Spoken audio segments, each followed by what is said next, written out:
Hey, Rocket City RVer here. I'm back out in the camper today. Wanted to make a little short addendum to the series where I installed the Furrion On-Demand Hot Water heater. It's a little chilly in the camper today. I've got the fireplace on, it's nice and warm. Today, what I want to talk to you about is some discoveries I made when I was doing the troubleshooting for the original, #1 Furrion On-Demand Hot Water heater. What I discovered was that in troubleshooting, that if you have a Furrion On-Demand, if you have an Atwood 6-gallon hot water heater like I did, it has what's called a DSI fault circuit. DSI, direct spark injection fault circuit, that's part of a safety system, so that if the system doesn't detect a spark back at the unit, the Atwood control unit will actually remove the ground from the power and turn power off to the hot water heater. So this Furrion On-Demand hot water heater does not need that. In fact, there's not even a wire to support that function. Those safety features are actually built into the unit itself already.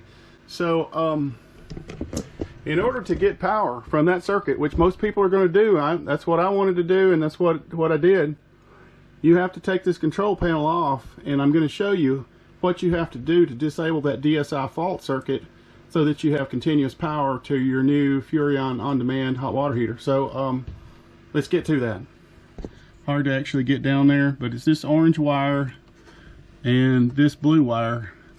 And so in this particular trailer, there's actually a grounding port, a grounding block right over there. So in order to make this work and disable that DSI fault circuit, I cut the wire from where it was going, which is into this little light right on the top, and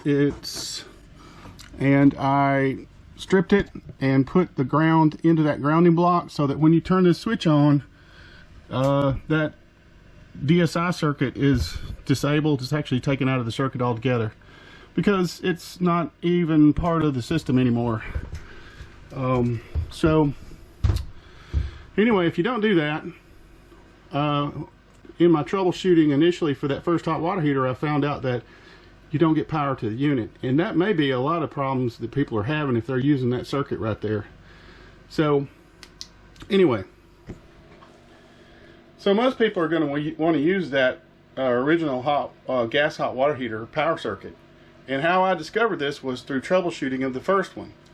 I actually put my multimeter in line with the power going to the hot water heater, and I discovered that when I turned on that power through that DSI circuit, it was turning power off because it was not seeing a ground from the Atwood control unit. It appeared that there wasn't a spark there. Well, the functionality doesn't exist in the Furrion, so you have to disable that circuit, and that's why you need to do that. And I'm going to show you one other thing that I discovered through my troubleshooting, and you might want to take a look at if you're having issues. So let's go take a look at that. So on the front of the Furrion On-Demand hot water heater itself, and I'm going to take the door off and show you where this is. Let's set the door down here carefully. There's actually a fuse and a button, or a power switch right here. In my case, I'm just going to leave this turned on, but this is a fuse also. If you're having trouble with this working, you should check this fuse, check continuity with a meter, multimeter, and make sure that this fuse is not blown. And so that's another potential area that you could check if you're having issues with one of these. Right now, I'm pretty happy. I got everything working.